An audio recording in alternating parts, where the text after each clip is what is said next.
안녕하세요. 저는 평소에 사연 유튜브를 보며 세상에 나같이 기구한 인생을 산 사람들이 또 계시는구나 하면서 위로를 받습니다. 마지막으로 세상을 떠나기 전 제 이야기도 한 번쯤은 올려보고 싶었어요. 제가 지금부터 들려드릴 이야기는 원하는 모든 걸 가졌다가 모든 걸 통째로 잃게 된 저의 기구한 인생 이야기입니다. 사실 제가 원하는 것은 특별하고 비싼 게 아니었어요. 그냥 남들 모두 다 이루는 평범한 가족이었습니다. 하지만 저에게 이제 남은 가족은 남편밖에 없습니다. 아들, 며느리, 손자 모두와 의절했지요.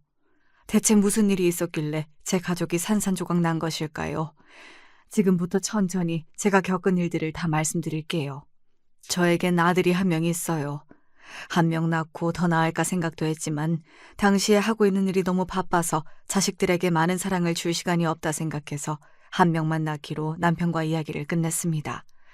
지금 생각해보면 다른 엄마들처럼 어릴 때부터 많은 사랑을 주지 못해서 아들이 참 외로웠을 것 같아요.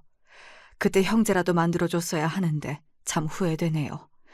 그렇게 외동으로 자란 제 아들은 무엇이든 자기 마음대로 해야 직성이 풀리는 성격을 가지고 있었습니다. 아들을 바로잡기 위해 늘 엄격하게 대했지만 아들은 저의 말을 잘 따르지 않고 오히려 자기 멋대로 행동하는 경향이 점점 더 강해졌어요. 기억에 남는 사건이 하나 있어요. 아들이 초등학교 3학년 때였죠. 그날도 아들은 학교에서 돌아오자마자 친구들과 놀러 가겠다고 떼를 썼습니다. 공부는 언제 할 거냐는 저의 말을 들은 채도 안 하고 아들은 고집을 부리며 문을 박차고 나갔습니다. 저는 항상 아들을 보며 속이 타들어갔어요. 저희 어머니와 아버지, 제 언니와 저 모두 공부를 잘하지 못했기 때문에 아들만큼은 꼭 열심히 공부해서 좋은 대접받으면서 살길 바랬거든요. 결국 아들이 돌아온 밤 저는 그를 앉혀놓고 엄격히 다그쳤습니다. 아들이 소리를 지르고 말대꾸를 하길래 제대로 혼내줘야겠다 싶어서 약간의 손찌검도 했어요.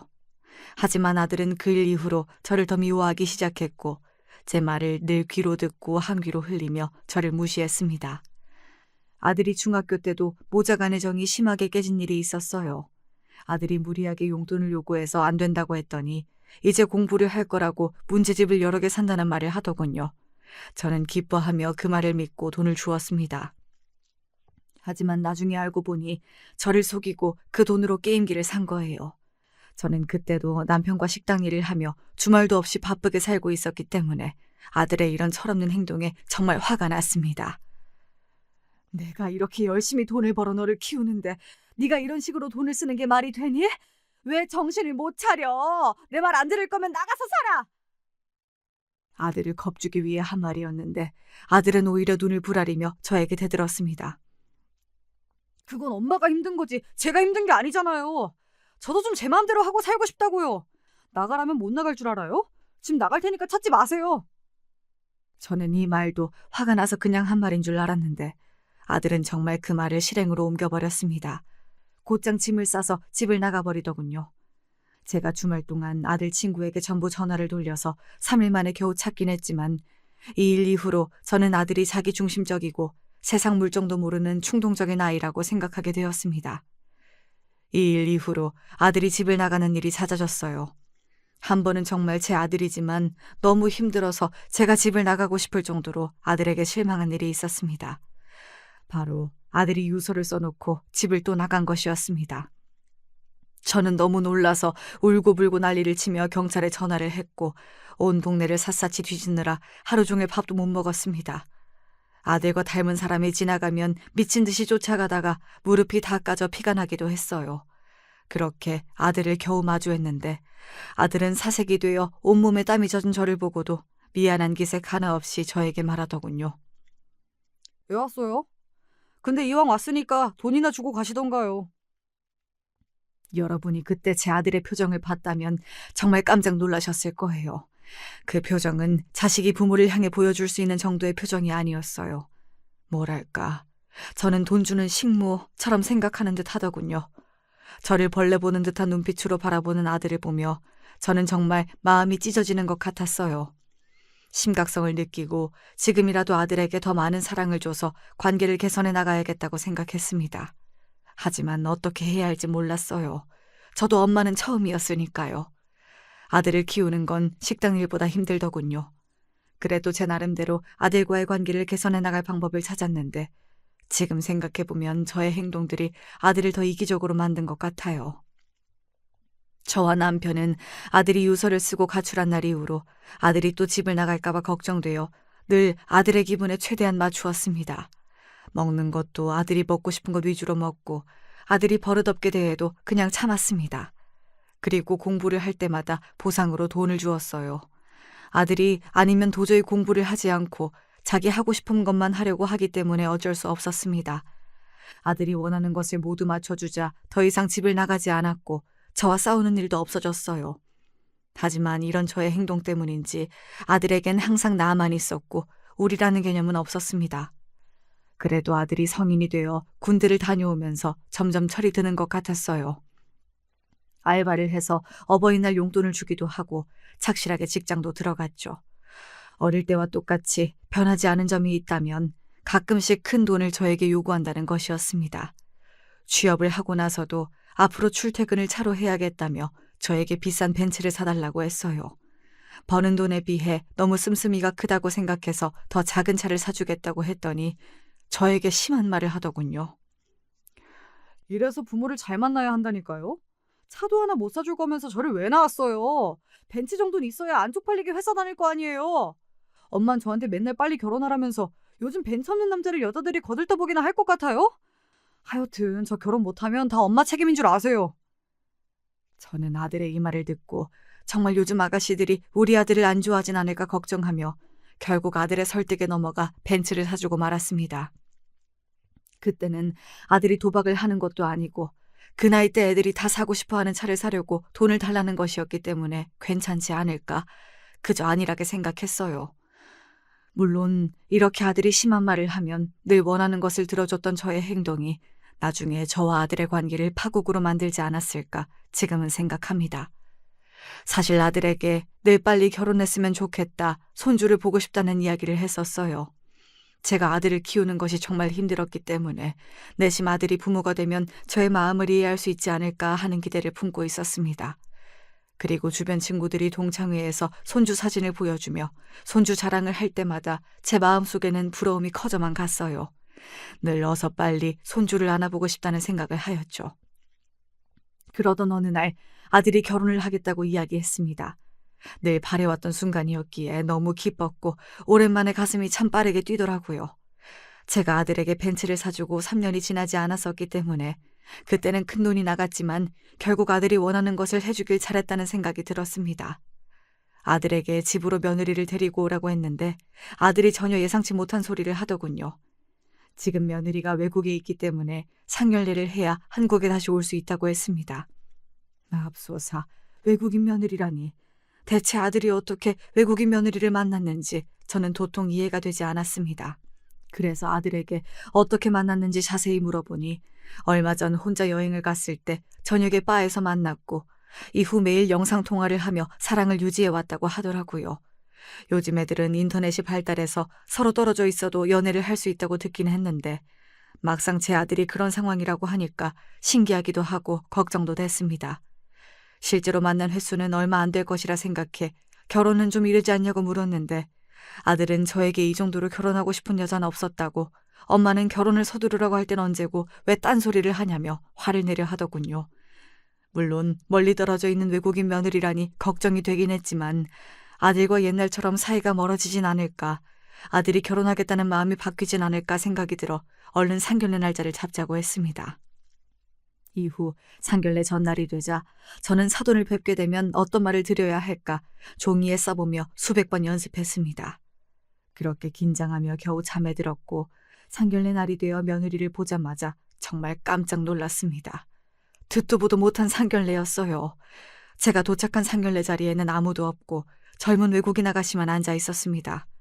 제가 너무 어이가 없어서 이게 어떻게 된 거냐고 묻자 아들은 며느리의 가족이 예전에 사고로 다 돌아가셔서 며느리가 혼자 외국에서 살고 있기 때문에 오늘 혼자 왔다고 하더군요. 정말 당황스러웠어요. 미리 얘기해줬으면 좋았을걸. 이 사실을 숨긴 아들이 원망스럽기도 하였지만 어쩌면 있을 수도 있는 일이고 가족을 잃은 며느리가 가엾다는 생각도 들어 일단 앉아서 밥을 먹기로 하였습니다. 다행히 며느리와 대화를 나눠보니 한국말도 잘하고 정말 똑부러지더군요. 한국에서 회사를 오래 다니다가 얼마 전에 다시 고향으로 간 것이었는데 그때 딱 아들과 만났다고 했습니다. 며느리가 아들과도 사이가 좋아 보여서 저는 결혼을 빠르게 진행해도 좋겠다고 이야기했습니다. 그리고 늘 손주를 바래왔기 때문에 아이 계획이 있냐고 물었더니 며느리는 제가 늘 듣고 싶었던 답을 바로 해주더군요. 어머니, 늘 손주를 바래오셨다고 들었어요. 제가 빨리 손주 안겨드릴게요. 걱정 마세요. 정말 다행이었습니다. 저에게 살갑게 웃으며 손주를 안겨주겠다는 며느리를 보며 저는 정말 그동안 아들을 키우면서 힘들었던 모든 걸 보상받는 느낌이었습니다. 그렇게 아무 일 없이 상견례가 잘 끝나나 했는데 그 순간 며느리가 저에게 이런 이야기를 하더군요. 어머니, 그런데 한국은 교육열이 강해서 아이를 키우면 돈이 많이 든다던데 저는 돈이 없어요. 어머니께 손주를 빠르게 안겨드리고 싶은데 돈이 없어서 아이를 낳을 수 있을지 걱정이 되네요. 저는 그 말을 듣고 며느리가 돈 때문에 아이를 안 낳지 않을까 하는 생각이 들어 얼른 며느리의 생각을 고쳐먹어야겠다고 생각했습니다. 돈은 내가 이미 몇 억 이상 모아뒀으니 걱정 말거라. 아이 키우는데 필요한 돈은 얼마든지 내가 줄 수 있어. 제가 이 얘기를 하자 며느리의 얼굴이 밝아지며 저만 믿고 아이를 낳겠다고 하더군요. 그 말을 듣고 늘 주말도 없이 식당 일을 하며 한 푼 한 푼 돈을 모았던 모든 나날이 주마등처럼 지나갔습니다. 늘 힘든 날의 연속이었지만 손주를 보기 위한 준비 과정이었다고 생각하니 참 뿌듯하더라고요. 물론 지금 생각해보면 그때 며느리에게는 어딘가 음산한 눈빛이 있었던 것 같아요. 그때는 그 눈빛이 어떤 의미였는지 전혀 알 수 없었습니다. 아들이 결혼하고 손주를 볼 수 있다는 기대감에 모든 것이 행복하게만 보였으니까요. 이후 아들의 결혼식은 상견례에서 이야기한 대로 3개월 내로 진행되었습니다. 저는 정말 손주를 볼 날이 얼마 남지 않았다는 기대감에 하루하루가 행복했고 매일 절에 가서 손주를 얻기 위한 기도를 드렸습니다. 그렇게 손주를 기다리는 저의 마음은 더욱 간절해졌지요. 그리고 하늘에서 제 소원을 들어주셨는지 드디어 제 나이 75세에 그토록 바라던 손자를 얻게 되었습니다. 결혼식을 올리고 3개월이 되지 않아 아이가 태어났는데 알고 보니 상견례 때 이미 아이를 임신한 상태였답니다. 제가 놀랄까 봐 이야기하지 않았다네요. 사실 요즘 혼전 임신도 많이 하기 때문에 큰 문제가 된다고 생각하진 않았습니다. 아이가 태어난 그날을 아직도 잊을 수 없어요. 아이의 울음소리를 듣자마자 정말 심장이 터질 것 같았고 남부럽지 않게 제가 할 수 있는 모든 것을 다 해주고 싶었어요. 정말 그 아이는 저에게 말로 다 할 수 없는 기쁨이었고 저희 가족을 더 화목하게 만들어줄 희망이라고 굳게 믿었습니다. 이후 아들과 며느리가 손자의 미래를 위해 교육열이 강한 동네로 멀리 이사를 갔기 때문에 제가 손자를 자주 보진 못했어요. 하지만 저는 며느리 고향 요리를 유튜브로 보며 택배로 음식을 만들어 늘 보내주었습니다.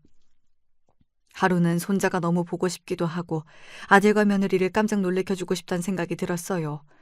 그래서 아이들에게 집에 간다고 이야기하지 않고 저 혼자 아들 집을 찾아가기 위해 여러 가지 준비를 했습니다.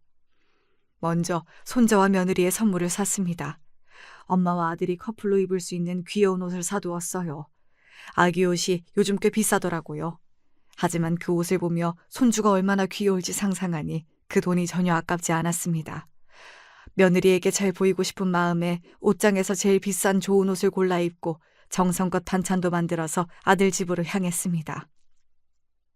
그러나 아들 집으로 가는 길에 집에 다시 가고 싶을 정도로 큰 난관이 있었습니다. 제가 도저히 길을 찾을 수 없다는 것이었어요. 75세 노인이 처음 보는 아들 집을 찾아가기가 이렇게 어려울 줄 몰랐습니다. 지나가는 사람들한테 길을 물어보니까 사람들이 며느리가 주소를 왜 이렇게 적어줬냐고 길을 헤매도록 헷갈리게 적어줬다고 뭐라 하더군요. 사람들의 말을 듣고 며느리가 애초에 제가 집에 오는 걸 바라지 않았던 건 아닌가 생각도 들었지만 저는 손자를 볼 수 있다는 생각에 그 불안을 내서 무시했습니다. 그렇게 같은 길을 몇 번을 돌아 겨우겨우 아들 집에 도착했고 저는 떨리는 마음으로 초인종을 눌렀습니다. 초인종을 누르자마자 며느리가 문을 열고 나왔는데 얼굴에 당황과 불쾌함이 가득하더군요. 어머님? 뭐야, 개념 없어요? 왜 불쑥 찾아와요? 짜증나게. 이럴 수가. 멀리서 찾아온 저에게 이런 막말을 내뱉으며 문을 열어주지 않는 것이었습니다. 저는 너무 당황하였습니다. 세상에 어떤 며느리가 시어머니한테 개념 없냐고 앞에서 말할 수가 있나요? 요즘 애들이 아무리 당돌하다지만 이건 아니지 않나요? 너무 화가 나 머리가 아팠고 혈압이 오르는 듯 했습니다. 겨우 가방에서 물을 마시고 진정을 한 후에 아들에게 전화를 하였더니 그제서야 10분 후에 아들이 나와 문을 열어주더군요. 엄마? 뭐야, 왜 이렇게 갑자기 오셨어요? 안 오셔도 되는데. 아들도 저를 전혀 반기지 않았습니다. 며느리는 저를 거들떠보지도 않았어요. 그 순간 저는 제가 괜한 행동을 한 건 아닐까 싶어서 가슴이 덜컥 내려앉았습니다. 그래도 손자를 보고 싶은 마음에 며느리에게 살갑게 말을 걸며 갑자기 찾아와서 미안하다고 사과를 하며 며느리의 불편한 표정을 내서 모르는 척했죠. 아들은 계속해서 며느리 눈치를 보는 것 같았습니다. 이렇게까지 저를 무시할 줄은 몰랐어요. 참 마음 한편이 쓸쓸하고 비참했습니다. 마침 점심을 먹어야 할 때여서 저는 그래도 다 같이 점심을 먹으면 분위기가 좀 나아지지 않을까 했는데 며느리는 이미 밥을 먹었다며 저에게 직접 식사를 차려서 먹고 설거지를 해놓으라고 하더군요. 그리고 아이는 지금 자고 있어서 볼 수 없다고 점심 먹고 집으로 가고 나중에 다시 오라고 했습니다. 저처럼 며느리한테 무시당한 시어머니가 세상에도 있을까요? 너무 실망스러워서 당장 집에 가고 싶었습니다. 물론 제가 말없이 찾아간 것이긴 하지만 따뜻한 말 한마디 못 해주고 먼 길을 온 저에게 밥도 못 차려주나요? 아들도 너무하더군요. 계속해서 며느리 눈치만 보고 저에게 아무것도 해주지 않았어요. 저에겐 그렇게 큰 소리를 잘 치더니 왜 며느리한테는 한마디도 못하는지요. 답답해 죽겠습니다. 그래도 저는 아들의 마음을 이해하려고 애썼습니다. 신혼이기도 하고 아무래도 어린아이를 키우고 있어서 며느리가 예민할 수도 있고 무엇보다 아들이 며느리에게 저 때문에 밉보이면 안 되니까요. 그런데 제가 아무리 아들과 며느리의 행동을 이해하려고 해도 진짜 저는 너무 억울하더군요. 여러분, 사실 제가 며느리와 아들이 아이를 낳자마자 1억을 줬었거든요. 그런데도 저를 이렇게 냉대하다니. 겨우 나오는 눈물을 참으며 끝까지 손재가 깨기만을 기다렸는데 며느리가 계속 눈치를 주더군요. 오늘 예전에 같은 회사를 다니던 동료들이 올 예정이라 제가 있으면 친구들이 당황스러울 테니 얼른 나가라고 했어요. 옷과 음식을 가져온 저에게 고맙다는 말 한마디도 하지 않았습니다. 결국 불청객 취급에 지친 저는 손자를 보지도 못하고 쫓기듯 집을 나왔습니다. 여러분, 어떻게 저한테 이럴 수가 있죠? 아들은 그렇게 자기 필요할 땐 저에게 많은 돈을 요구하더니 저를 마중 나오지도 않더군요. 며느리와 아들은 저를 가족으로 생각하긴 하는 걸까요? 집 가는 길에 혼자 여러 가지 생각에 잠겼습니다. 그렇게 집에 도착하자 우느라 얼굴이 퉁퉁 부은 저를 보고 남편이 무슨 일이 있었냐고 물었습니다. 저는 남편에게 며느리와 아들이 저를 얼마나 차갑게 대했는지 있었던 일을 전부 얘기했어요. 남편은 그 이야기를 듣자마자 참을 수 없다는 듯이 화를 내며 그동안 우리가 아들을 너무 오냐오냐 키워서 며느리까지 당신을 무시하는 게 아니냐고 했습니다. 이후 남편은 이번 기회에 아들과 며느리의 태도를 바로잡아야겠다고 당장 며느리에게 전화를 걸어 따졌습니다. 이번 일은 정말 실망이다. 물론 너 입장에서는 시어머니가 갑자기 찾아와서 당황스러울 수 있지만 그래도 널 위해서 음식도 가져가고 옷도 사온 먼 길 오느라 지친 시어머니한테 밥도 안 차려주고 손자 얼굴도 안 보여주고 문도 안 열어주고 개념 없다는 말을 하는 건 예의가 아니지 않니? 이번 일은 꼭 반성하고 진심으로 사과를 해줬으면 좋겠다. 남편은 화를 내면서도 애정어린 목소리로 며느리를 혼냈습니다. 저는 남편이 저를 대신해 화를 내주는 것이 고마우면서도 남편과 며느리까지 사이가 안 좋아지진 않을까 걱정했어요. 며느리가 사과를 하면 저는 오히려 괜찮다고 달래줄 생각이었는데 이게 무슨 정말 예상치 못한 황당한 답이 오더군요. 시아버지, 지금 저 외국인 며느리라고 무시해요? 제가 왜 사과해야 되죠? 사과해야 될 건 갑자기 찾아온 어머니거든요? 가족들끼리도 프라이버시가 있는 거예요. 왜 제가 당신들 때문에 쉬는 날 이런 스트레스를 받아야 하죠? 진짜 짜증나 죽겠어요. 이제 오지 마세요. 이 말이 며느리가 남편에게 전한 대답이었습니다. 남편은 말문이 막혔고 저도 그 자리에 얼어붙어 버렸어요. 어떻게 저렇게 당당할 수가 있는지 참 할 말이 없더군요. 분명 상견례 때는 착하고 다정했는데 제가 사람을 잘못 본 것일까요? 아니면 원래부터 며느리가 이런 사람이었을까요? 아니면 제 아들이랑 살면서 제 아들 때문에 며느리까지 변한 것일까요?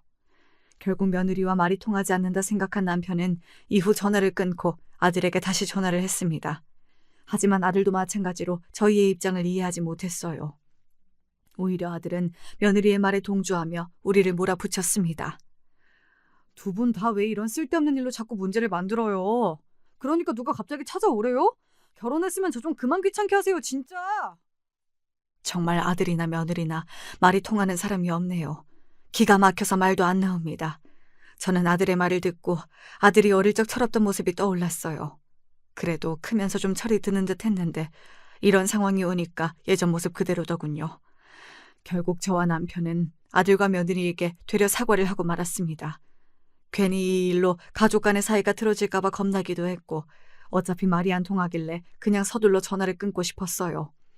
전화를 끊고 남편과 많은 이야기를 나누며 저희의 교육 방식을 후회했습니다. 처음부터 아들이 마음대로 하는 것을 막았어야 했는데 싸우기 싫어서 늘 오냐오냐 해주다 보니 지금 모습이 된 것 같아요. 며느리는 아들과 다른 성격을 가진 아이이길 바랬는데 지금 보니 제 아들과 똑같이 이기적이고 자기밖에 모르는 성향을 가진 것 같네요. 아들과 며느리에게 이런 대접을 받고 저는 며칠 내내 알아누웠습니다. 몸도 힘들었지만 정신적인 스트레스가 너무 심했어요. 사실 제가 스트레스를 받은 이유가 하나 더 있었습니다. 제가 아들의 집에 간 진짜 이유도 따로 있었어요. 손자를 보기 위한 것이기도 했지만 유산에 대한 이야기도 하려고 했습니다. 참, 제 인생은 왜 이럴까요? 제 자신에게 미안해 죽겠습니다. 늘 일만 한 것도 서러워 죽겠는데 이젠 정말 일도 정리해야 할 때가 왔더군요. 제가 몇 주 전에 건강검진을 받기 위해 병원을 갔습니다. 요즘 들어 배가 아픈 적이 많았는데 나이가 들어서 그렇겠지, 별일 아니겠지 했어요. 하지만 의사로부터 정말 믿을 수 없는 말을 들었습니다. 어머니, 지금 상태가 많이 좋지 않습니다. 최대한 빠르게 치료가 필요할 것 같습니다. 치료를 하신다 하더라도 좋은 결과를 장담할 수는 없어요. 마음의 준비를 하시는 게 좋을 것 같습니다. 이게 대체 무슨 소리인가요? 마음의 준비를 해야 한다니요. 참 인생이 덧없더군요. 정말 너무 무서웠고 제 모든 것이 무너져 내리는 느낌을 받았습니다. 그동안 고생했던 모든 일들이 스쳐 지나갔죠. 제 친구들 중에서도 아파서 병원에 오래 있다가 얼마 전 세상을 떠난 친구가 있어요. 그 친구가 떠오르면서 나도 이제 친구 곁으로 갈 때가 된 건가 하는 생각도 들었습니다. 저 혼자서 감당하기엔 너무 힘들었지만 남편이랑 아들에게 사실대로 말할 수는 없었어요. 남편은 이미 지병이 있어서 스트레스를 받으면 안 되는 상황이었고 아들에게 말하면 안 그래도 이기적인 아들이 오히려 제가 아프면 간호해야 할 것을 걱정해서 저를 더 멀리하지 않을까 두려웠거든요. 그래서 이 진단을 받은 이후로 저는 혼자 여러 가지 고민을 했고 치료를 받으면서도 혹시나 모를 상황에 대비해서 유산 상속에 대한 고민도 하기 시작했습니다. 그날 아들의 집에 찾아간 진짜 이유도 며느리에게만 제 건강 상태를 이야기하고 유산을 상속하려고 한다는 말을 전하기 위해서였어요. 제 입장에서 그나마 며느리가 살갑고 믿을 만한 사람이었기 때문에 앞으로 제가 어떻게 해야 할지도 같이 상의하고 싶었습니다. 어쩌면 저도 며느리에게 기대고 싶었던 것 같아요. 그런데 도착한 순간부터 며느리가 저를 향해 차갑게 막말을 하고 아들은 눈치만 보고 아무것도 하지 않는 것을 보니 아무 말도 할 수가 없었습니다. 정말 깊은 상처를 받았어요. 원래는 아들과 며느리에게 제 모든 재산을 물려주려고 했지만 아들이 며느리와 함께 저를 대하는 태도를 보며 이게 과연 옳은 일인지 다시 한번 생각하게 되었어요. 여러분, 저는 왜 이렇게 아픈 순간에도 가장 가까운 가족들에게조차 의지할 수 없는 인생을 살고 있는 걸까요? 이렇게 사는 것이 무슨 의미가 있는지 모든 것을 놓아버리고 싶다는 생각도 많이 했습니다. 하지만 저에게는 또 다른 희망인 손자가 있었어요. 제가 그토록 원했던 손자를 위해서라도 계속 살아야겠다고 결심하며 아픈 치료를 견디고 또 견디며 어떻게든 더 살기 위해 노력했습니다. 한 달 후 명절을 맞아 아들과 며느리가 저희 집에 찾아왔습니다. 오랜만에 손자를 보니 어찌나 귀엽고 사랑스러운지 또 제법 많이 큰 것 같더군요. 손자를 보면 아픈 것도 다 잊어버리는 느낌이었어요. 다 같이 밥을 먹고 가족들이 모두 모여 과일을 먹을 때 저는 무심코 꺼내면 안 될 이야기를 꺼내고 말았습니다. 내가 그래도 한 푼 두 푼 아껴서 10억은 모아두었지. 나중에 너희에게 상속하려고 생각하고 있었단다. 그 순간 저는 아들과 며느리의 표정이 순식간에 변하는 것을 느꼈습니다. 놀라면서도 기쁨을 감추지 못하는 것 같았습니다. 분명히 말하지만 저는 재산 이야기를 꺼낼 생각이 없었어요. 하지만 제가 유산 상속을 고민하고 있다 보니 아들과 며느리와 이야기를 하면서 자연스럽게 재산 이야기를 해버렸더군요. 그런데 정말 어이없는 건 며느리와 아들이 그 이후로 완전 달라졌다는 것이었습니다. 아이를 낳고 나서 저에게 1억을 받고 이후로 제가 찾아가는 것도 싫어하고 저를 찾아오지도 않으며 무심하게 굴던 며느리가 일주일에 한 번씩은 저희 집에 오더군요. 그리고 갑자기 음식을 하고 있는 저를 찾아와서 말을 걸며 살갑게 대하기 시작했습니다. 어머니, 요즘 건강은 어떠세요? 제가 그동안 아이돌 보는데 너무 지쳐서 어머니한테 투정을 많이 부려서 죄송해요. 어머님께서 더 오래 건강하셨으면 좋겠어요. 제가 뭐든 도와드리고 싶어요. 며느리는 제가 상견례 때 본 살가운 모습으로 다시 돌아왔습니다. 저는 며느리의 이중적인 태도를 알고 있었지만 그래도 일주일에 한 번씩 저를 찾아와 주었기 때문에 한편으론 기뻤습니다. 진짜 가족이 된 것 같은 느낌이랄까요. 그런데 어느 날 며느리가 당황스러운 말을 꺼내더군요. 어머니, 혹시 가지고 있는 재산을 어디에 투자하실 계획은 없으세요? 요즘 좋은 투자처가 많다고 들었거든요. 어머니 투자처 찾기 힘드시면 제가 도와드릴게요. 어머니 모아두신 돈 10억 그냥 저한테 맡기면 안 돼요? 돈 이야기를 이렇게 직접적으로 꺼낼 줄을 몰랐어요. 저는 일부러 아무렇지 않은 척 좋은 방향으로 고민해보겠다고 했습니다. 며느리와 아들은 제 돈을 어떻게 하는 게 좋을지 많은 생각을 해본 듯 했어요. 물론 제 돈이긴 하지만 가족으로서 어떻게 재산을 더 크게 불릴 수 있을까 함께 고민하는 태도는 참 고마웠어요. 며느리와 아들에겐 늘 이중적인 모습이 있었지만 그래도 제 돈을 빼앗아 갈 정도로 개념 없고 파렴치한 아이들은 아니라고 그땐 생각했었죠. 이후에도 며느리는 저에게 투자를 위해 돈을 달라는 이야기를 계속했습니다.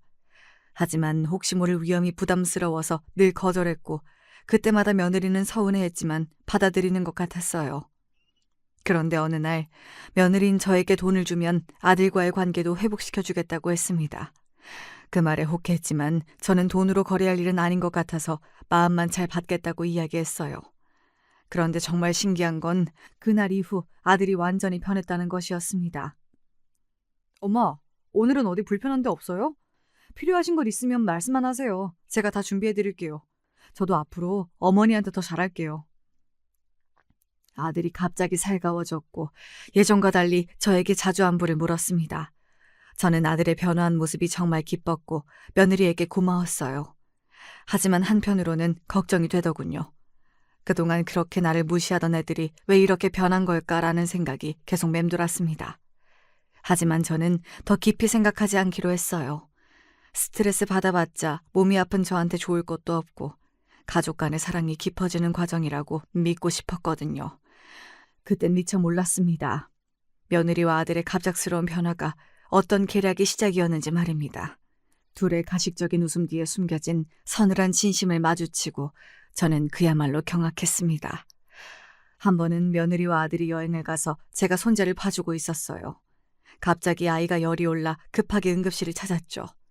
정말 아이가 잘못되면 어떻게 하나 너무 걱정했지만 다행히 응급실에서 주사를 맞고 빠르게 열이 내렸고 아이가 필요한 예방접종이 되어 있지 않아 혈액 검사를 하고 예방접종도 마쳤습니다. 그런데 그날 정말 믿기 힘든 이야기를 듣게 됐습니다. 저는 그 순간 하늘이 무너지는 것 같았어요. 어머니, 죄송한데 이 아이의 혈액형이 아버지와 맞지 않네요. 혹시 다른 병원에서 출생 확인을 받으신 적이 있나요? 정말 온몸이 얼어붙는 것 같았습니다. 제가 그토록 사랑하고 아끼는 우리 손자가 아들과 혈액형이 맞지 않다니요.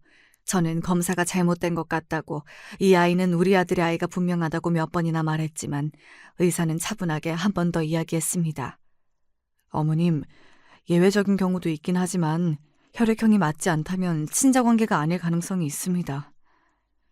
아니 제가 어떻게 얻은 손자인데 우리 아들의 핏줄이 아니라니요. 이게 말이 되나요? 대체 이게 무슨 청천벽력 같은 말입니까?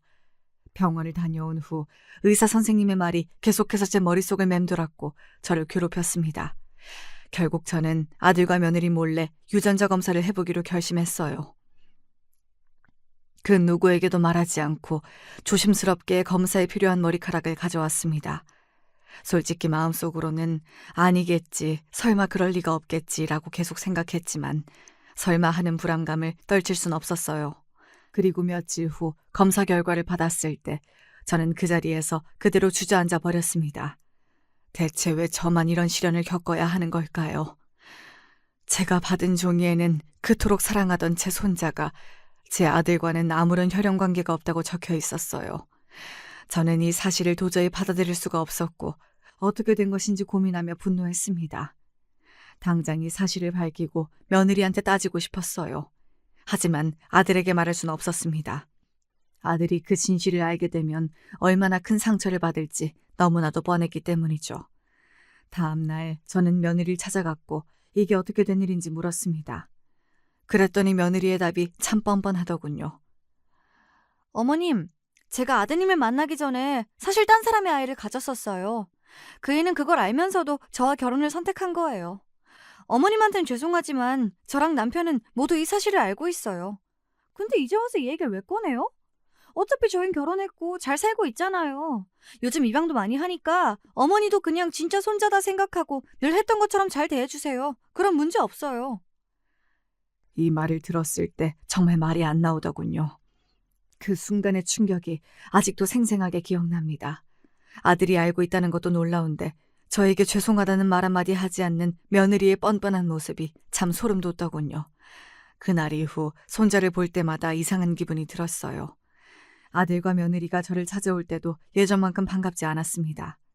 그래도 어떻게든 세 명이서 단란하게 잘 살면 되지라는 생각으로 이 슬픔을 겨우 버티고 있었는데 더 경악할 만한 사건이 생겨버렸습니다.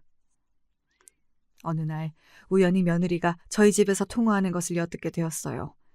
며느리는 굉장히 차분하고 조용한 목소리로 무언가를 지시하고 있었습니다. 그 말투가 너무나도 낯설고 섬뜩해서 저는 무의식적으로 문틈 사이로 며느리를 지켜보았습니다. 누군가에게 돈에 관한 이야기를 하고 있는 것 같았어요. 내가 말한 대로 처리해. 대출 다 땡겨서 받고 신용불량자처럼 보이게 해. 지금 방법이 없어. 투자도 안 한다잖아. 아들이 빚 안 갚으면 신용불량자 될 판인데 돈을 안 주겠어? 이 말을 듣는 순간 저는 머릿속이 새하얘졌습니다. 며느리가 투자 얘기를 저한테 계속 꺼냈기 때문에 제 돈을 노리고 있다는 것을 직감적으로 알 수 있었어요. 그리고 이어지는 며느리의 뒷말이 더 충격적이었습니다. 여보, 이 돈 받으면 다시 돌아갈게. 당신 아들 데리고. 다시 한번 말하지만 당신이 맡은 일 절대 실수하지 말아야 해. 이게 대체 무슨 소리인가요? 정말 배신감에 숨이 쉬어지지 않더군요. 며느리가 통화하고 있는 사람은 바로 손자의 친아빠이자 며느리가 아들과 결혼 전에 만나던 사람이었습니다. 안 그래도 몸이 좋지 않았던 저는 결국 이 통화를 듣고 그대로 기절하고 말았습니다. 이후 병원에서 눈을 뜨자마자 며느리가 저에게 괜찮냐고 물었습니다. 저는 며느리의 물음에 아무런 말도 하지 않고 혼자서 눈물만 흘렸습니다. 그날 밤 집에 돌아와서도 며느리와의 통화 장면이 머릿속에서 떠나지 않았고 결국 한숨도 자지 못했습니다. 여러분, 대체 며느리는 언제부터 이런 끔찍한 계획을 세우고 있었던 것일까요? 상견례에서 돈 이야기를 꺼낼 때부터일까요? 아니면 제가 재산이 더 있다고 이야기했을 때부터였을까요? 며느리가 이렇게 불륜을 저지르고 제 재산을 모두 가지고 다시 돌아가려는 계획을 세우고 있는 것도 모른 채 제 아들이 며느리의 소나귀에서 놀아나고 있다는 사실이 너무 마음이 아팠습니다. 뭘 어디서부터 어떻게 바로잡아야 할지도 모르겠더군요. 그 후 저는 아들을 불러 조용히 대화를 나눴습니다. 하지만 아들은 이미 며느리의 말에 완전히 속아 넘어가 있었어요. 제가 무슨 말을 하든 저를 이상한 눈빛으로 바라보며 반박하더군요. 엄마, 드라마 너무 많이 보셨어요. 왜 자꾸 이런 쓸데없는 걱정을 하세요? 저희 가족 아무 문제 없어요. 얼른 돈이나 주세요. 요즘 저희 투자 공부하고 있거든요. 엄마가 돈 안 주시면 저 무리하게 저 대출도 받을 거예요. 저는 그 순간 며느리의 통화가 떠올라서 아들에게 절대 대출을 받지 말라고 사정하며 말했지만 아들은 오직 돈만을 요구하며 제 모든 경고를 무시했죠. 아들의 눈에는 제가 하는 말이 그저 돈을 주기 싫어하는 부모의 핑계처럼 보였던 것입니다. 그리고 정말 충격적인 건 며느리의 계략이 이미 시작되었다는 것이었습니다. 먼저 아들은 이미 저 몰래 거액의 대출을 받았더라고요.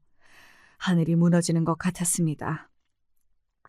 아들이 절대 몇 년 안에 그 돈을 갚을 수 없을 텐데 며느리가 뭐라고 했길래 이런 선택을 한 것인지 참담했습니다. 저는 그 순간 정말 고민했지만 아들에게 제가 들은 며느리의 불륜 사실이 담긴 통화를 말할 수 없었습니다. 며느리를 사랑하는 아들이 받을 상처가 너무 두려웠어요. 하지만 속으로는 며느리의 끔찍한 음모를 멈출 방법을 찾아야 한다는 생각에 마음이 다급해졌습니다. 이대로 놔두면 아들이 모든 것을 잃게 될 것이기에 어떻게든 막아야 한다고 생각했죠.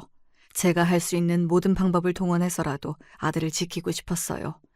저는 결국 며느리의 불륜 사실을 숨긴 채 며느리가 너를 통해 내 재산을 빼돌려서 외국으로 혼자 가버리려는 계획을 세우고 있다는 것을 아들에게 말해주었습니다. 하지만 아들은 저의 말을 단 하나도 믿지 않고 저를 망상에 빠진 사람으로 취급했어요. 그리고 얼마 후 정말 끔찍한 일이 벌어졌습니다. 그날은 제 남편이 친구들과 멀리 여행을 떠난 날이었어요. 갑자기 집으로 사람들이 들이닥치더라고요. 갑자기 제 손을 잡고 저를 끌고 가려고 했습니다. 너무 놀라서 왜 그러냐고 막 저항을 하는데 자기들이 정신병원 직원이라고 이야기하며 저에게 같이 병원에 가야 한다고 하더군요. 여러분, 이게 대체 무슨 상황인가요? 제가 왜 정신병원에 가야 하나요? 오히려 아픈 곳은 따로 있는데. 저는 잘못 찾아온 것 같다고 소리를 질렀고 계속해서 가지 않겠다고 소리를 지르며 저항했습니다. 여기서 더 어이없는 건 다음 장면이에요. 갑자기 2명의 사람이 저희 집에 들어오더군요. 바로 며느리와 아들이었습니다. 저는 그 순간 며느리가 아들을 설득해 이 일을 꾸몄다는 것을 알 수 있었습니다. 어머니, 요즘 어머니가 망상에 빠져서 저희가 너무 힘들어요. 정신병원에서 치료 잘 받고 나오세요. 그렇게 며느리의 마지막 말과 함께 병원 직원들이 저를 끌고 갔고 저는 결국 정신병원에 며칠 동안 갇혀 있었습니다. 그때 정말 살아있다는 생각이 들지 않았고 아무리 며느리를 사랑해도 저와 대화 한번 하지 않고 정신병원에 저를 보내버린 아들이 정말 원망스럽더군요. 3일째 음식도 먹지 않고 죽은 듯 지냈습니다. 어차피 죽을 거 그냥 빨리 죽는다 생각해야겠다 하며 완전히 삶을 포기했어요. 그러다 4일째 되던 날 갑자기 퇴원을 시켜주더군요. 알고 보니 남편과 친구들이 상황을 파악하고 저를 구해준 것이었습니다. 이 사건 이후로는 저는 아들을 당장 며느리와 이혼시켜야겠다고 생각했습니다. 제가 정신병원에 가 있는 동안 며느리는 말도 안 되는 일을 더 많이 꾸미고 있었더군요. 특히 제 돈을 어떻게든 빼내려고 애를 쓰고 있었습니다. 몇 개의 통장에서는 돈을 빼가더군요. 대체 무슨 자격으로 제 돈을 탐내는지 정말 이해할 수가 없었습니다. 저는 이 사실을 알자마자 변호사에게 전화를 걸었습니다. 변호사님, 큰일 났습니다. 며느리가 제 재산을 모두 가지고 외국으로 가려는 준비를 하고 있는 것 같아요. 이후 변호사도 제 상황을 심각하게 받아들이고 해결 가능한 방법들을 논의하기 시작했습니다. 그런데 며느리는 저보다 한 발 앞서 있었습니다. 제가 변호사와 통화한 사실을 어떻게 알았는지 곧바로 은행 계좌를 동결시키는 법적 조치를 취했습니다. 은행에서 계좌가 동결되어서 거래를 진행할 수 없다고 말하는 것을 듣고 저는 경악을 금치 못했습니다. 대체 어떻게 며느리가 제 상황을 알고 빠르게 움직일 수 있었을까요? 알고 보니 며느리는 아들을 통해 제 모든 계획을 미리 알아내고 있었던 것이었습니다. 다음 날 정말 어이없게도 며느리가 저를 찾아와서는 그래도 가족이었으니까 마지막으로 경고해 주는 거라며 이런 말을 하더군요. 어머니, 이제 다 끝났어요. 더 힘 빼지 말고 저에게 모든 재산을 넘기세요. 제가 남편이랑 어머니 불쌍하니까 1억 정도는 드릴게요. 참나, 제 돈 10억을 가져가고 1억만 주겠다니 이게 말이 되는 소리인가요? 며느리는 그제서야 그동안 숨겨왔던 본심을 대놓고 드러내더군요. 그 표정은 무서울 정도로 냉정했고 오로지 돈만을 바라는 욕망이 가득한 눈빛을 하고 있었습니다. 며느리는 심지어 아들을 진짜 신용불량자로 만들겠다고 협박했습니다. 어머니, 하나뿐인 아들이 신용불량자가 되는 꼴 보기 싫으시면 남은 카드도 비번 다 내놓으세요. 이 말에 저는 온몸이 굳어버렸습니다. 제 아들을 가지고 협박하다니요. 며느리가 이렇게까지 나올 줄은 꿈에도 몰랐습니다. 며느리는 정말 제 아들을 사랑하지 않은 듯 했어요. 재산을 가지기 위해 제 아들을 철저히 이용한 것이지요. 저는 결국 변호사를 통해서 많은 문제를 해결했습니다. 하지만 변호사와 저의 노력은 아무 소용이 없었습니다. 어떻게 이런 일이 있을 수가 있는지. 저는 결국 제 모든 재산을 며느리에게 빼앗기고 말했어요. 며느리와 이혼하고 정신 차리겠다는 아들을 믿고 제 재산을 거의 다 아들에게 주었는데 아들이 제 말을 듣지 않고 재산을 빼돌려 며느리에게 넘긴 것이었습니다. 이 사실을 알고 제가 할 수 있는 건 며느리에게 돈을 돌려달라고 비는 것밖에 없었습니다. 하지만 며느리는 돈을 돌려주겠다면서 저를 희망 고문했고 계속해서 돈을 돌려주지 않았습니다. 아들은 저에게 적반하장의 태도를 보이더군요. 그 돈을 가지고 외국으로 가서 며느리와 새로운 사업을 시작할 것이고 돈을 많이 모으면 그때 돌려주겠다고 했습니다. 아들은 며느리의 불륜을 모르고 있었기에 며느리를 철석같이 믿고 있었어요. 며느리에게 빼앗긴 재산과 아들의 돌발 행동으로 매일매일 너무 불안한 하루를 보냈습니다. 그리고 다음 날 저는 며느리가 한국에 온 목적, 즉 며느리의 진짜 실체를 알게 되었습니다. 정말 최악이더군요. 제 친구의 아들이 경찰인데 저에게 전화가 와서 예전에 제 며느리를 본 적 있는데 보이스피싱 범죄 조직에 연루된 것 같다고 말했습니다. 그 말을 듣고 제가 너무 놀라서 지금까지 있었던 일을 이야기해 주었더니 이 일이 범죄 조직의 계획인지 개인의 계획인지 알 필요도 있을 것 같다고 심각하게 이야기했습니다. 결국 저는 경찰에 가서 있었던 일을 모두 이야기했습니다. 안타깝게도 그때 아들과 며느리는 더 이상 제 연락을 받지 않았습니다. 저는 빨리 이 상황을 해결하고 싶은 마음도 있고 마지막으로 며느리와 좋게 이야기하면서 돈을 어떻게든 돌려받아야겠다는 생각에 무작정 며느리 집을 찾아갔습니다. 며느리에게 문자로 안에 들어가 있겠다고 하자 며느리가 갑자기 전화가 와서 절대 안 된다고, 집에 절대 들어가면 안 된다고 난리를 치더군요. 저는 그 순간 집에 무언가가 있다는 안 좋은 느낌이 들어 수리기사를 불렀고 무작정 문을 따고 집에 들어갔습니다. 들어가자마자 정말 말도 안 되는 드라마 같은 장면이 펼쳐졌습니다. 제 인생 태어나서 그런 상황은 처음 봅니다. 며느리와 아들이 5만 원권 현금으로 돈을 뽑아서 캐리어 안에 가득 쌓아둔 것이었습니다. 저는 얼른 남편을 불러 이 모든 돈을 가져왔고 그날 밤 며느리에게 전화가 왔습니다. 누가 맘대로 집에 쳐들어오래. 내 돈 내놔. 그게 왜 네 돈이니? 개념 좀 챙기렴. 그리고 너 이럴 때가 아니야. 경찰이 곧 널 잡으러 갈 거라고. 그렇게 저는 가까스로 모든 돈을 되찾고 며느리가 불법 보이스피싱 조직에 연루되어 있다는 것과 며느리의 불륜을 아들에게 이야기해 주었습니다. 실제로 경찰들이 찾아오자 아들은 큰 충격을 받은 듯 했습니다. 며느리는 한 푼도 챙기지 못하고 경찰을 피해 아들에게 인사도 하지 않고 외국으로 떠나고 말았습니다. 아들의 입장에선 졸지에 평생 미래를 꿈꿔오던 아내와 아들을 잃게 된 것이지요. 물론 이 상황이 안타깝지만 저는 돈도 되찾으니 아들과 다시 새로운 삶을 시작하려 했습니다. 하지만 집에는 황량한 기운만이 감돌았습니다. 아들은 모든 것을 잃고 절망에 빠져 있었고 저도 제 핏줄이 아니었지만 손자에 대한 그리움을 완전히 떨칠 수는 없었습니다. 그리고 이후 저에게 가장 큰 충격은 바로 아들의 태도였습니다. 아들은 며느리가 떠나고 난 후 모든 분노와 원망을 저에게 쏟아부었어요. 이 모든 게 엄마 때문이에요. 왜 돈을 진작 주지 않아서 이 사단을 만든 거야? 돈을 줬으면 외국으로 안 도망갔을 거라고. 불륜도 안 저질렀을 거라고. 엄마가 내 인생을 망쳤어. 모든 게 엄마 때문이야. 세상에, 며느리의 범죄와 불륜이 제 탓이라뇨. 아들의 말은 날카로운 빗으로 제 가슴을 찌르는 듯 했습니다. 아무리 제가 사랑하는 아들이라도 이런 말을 들으면 모든 정이 다 떨어져 나가는 것 같았어요. 그래도 제가 낳은 아들이니까 다시 식당 일을 시작하며 열심히 돈을 모아보자고 설득했고 더 좋은 사람은 만날 수 있을 것이라고 위로했습니다. 하지만 아들은 저의 말을 한 귀로 듣고 흘렸고 점점 더 제가 감당할 수 없을 정도로 폭력적으로 변해갔습니다.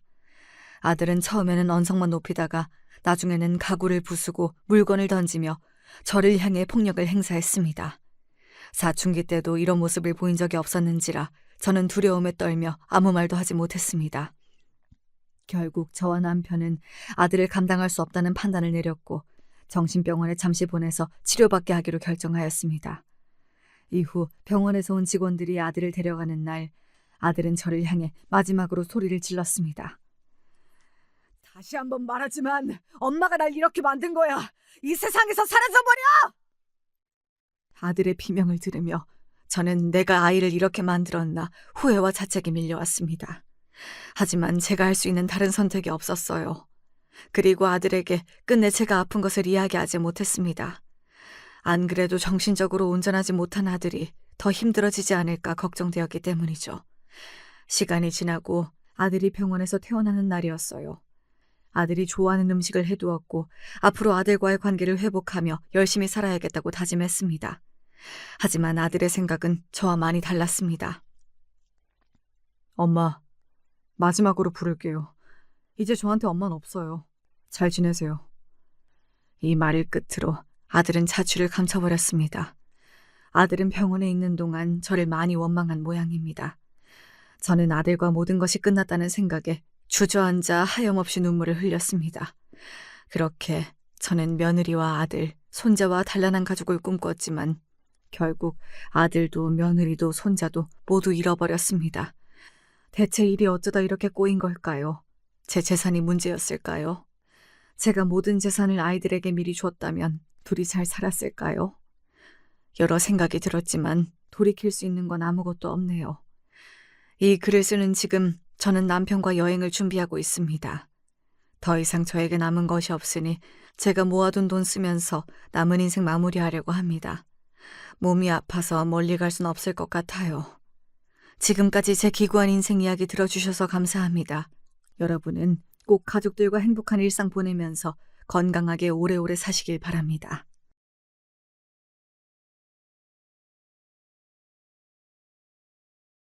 안녕하세요. 저는 30대 초반 여자입니다. 평소 출퇴근하면서 종종 이 채널로 재밌고 감동적인 사연들 많이 듣고는 합니다. 사연을 듣기만 하다가 제가 막상 사연을 보내려니까 살짝 어색한 것 같네요. 저의 사연은 정말 역겨운 짓을 하는 시아버지 때문에 참다 못해서 결국 복수를 하는 얘긴데요. 여러분들에게 이 사연을 공유하고 싶어서 이렇게 사연을 보내게 됐습니다. 저는 남편과 대학 졸업 후 동네 테니스 동아리에서 만났습니다. 남편이 저한테 반했다며 한 달 반을 꼬박 귀찮게 쫓아다녔고 저는 이 동아리를 오래오래 하고 싶어서 그 동아리 안에서는 절대 남자친구를 만들지 말아야겠다고 생각했었습니다. 그런데 10번 찍어서 안 넘어가는 나무 없다고 했나요? 제가 바로 그 나무였습니다. 계속되는 사랑 공세에 저는 그렇게 남편에게 마음의 문을 열어주었습니다. 남편은 회계법인에서 근무하던 회계사로 자신의 회계법인을 새롭게 차리기 위해서 준비 중인 상태였습니다. 저는 대기업에서 재무 회계 담당자고요. 직무가 비슷한 계열이다 보니 자연스럽게 남편과 저의 사이는 급속도로 발전했습니다. 그렇게 1년을 만나고 동아리에서 모르는 사람이 없는 테니스 동아리 대표 커플이 되어 사람들의 축복을 받으며 결혼할 수 있을 줄 알았습니다. 그러나 문제는 여지없이 터지더라고요. 예상치 못한 부분에서요. 남편은 회계법인을 차리기 위해 차릴 위치를 알아보다가 원래 원하는 자리는 너무 비싸서 고민을 하고 있던 단계였습니다. 하지만 저와의 혼인을 준비하면서 회계법인도 준비하고 싶다는 남편의 말에 저는 이 사람이라면 잘해낼 수 있지 않을까 하면서 남편을 믿어주기로 했습니다. 그리고 이런 남편을 돕기 위해서 빠르게 상견례를 해야겠다고 생각했죠. 남편을 돕는 것도 결혼 얘기가 서로 오고 가고 상견례는 완료해야 그 다음에 비로소 사위로서 며느리로서 집안의 도움을 주고받을 수 있을 테니까요. 그래서 제가 먼저 남편에게 프로포즈를 했고 상견례를 일부러 앞당기기로 했습니다. 은정아, 비록 내가 지금은 아직 회계법인 차리기 전이고 준비 상태라서 많이 부족하지만 그래도 너랑 결혼 준비도 같이 잘 해내가고 싶어. 나 오빠 믿어. 믿으니까 상견례를 차라리 빨리 진행하면 어떨까 싶은데 그래야 양쪽 집안에서 얘기 오고 가기도 편할 테니까 우리 상태 오픈하는 게 서로 편하고 어차피 필요한 과정일 거잖아. 빠르면 빠를수록 좋지. 그래야 오빠 회계법인 차리는데 도움도 더 받을 수 있고. 응? 상견례를 벌써 하자고? 너무 이르지 않나? 나야 큰 상관은 없지만 보통 상견례는 부담스럽다고 생각하는 사람이 많아서 대부분 최대한 늦게 하는 걸로 미룬다던데 우리 은정이는 아닌가 보네. 멋지다 우리 은정이. 고마워. 역시 나한텐 우리 은정이뿐이야. 내가 쫓아다닌 보람이 있다니까 정말. 아이고 이팔불출. 나는 오빠가 준비하는 회계법인도 얼른 자리 잡을 수 있게 도와주고 싶고, 그리고 얼른 우리 결혼 진도를 앞당기려면 상견례 먼저 하는 게 여러모로 편할 것 같아서 그런 거였어. 오빠가 그렇게 생각해 주니까 고맙네. 잘 생각했다. 기특해. 말도 어쩌면 이렇게 이쁘게 할까. 우리 은정이는 정말 완벽해. 천사야, 천사. 나는 도대체 무슨 복인지 정말 모르겠다니까. 못 말려, 진짜. 상견례에서도 이렇게 티내려고? 조금 자제해 주셔요. 아, 맞다. 그러면 오빠 부모님께 말씀드려서 상견례 원하시는 날짜 있는지 한번 여쭤봐. 나는 우리 엄마 아빠한테 말씀드려 놓을게.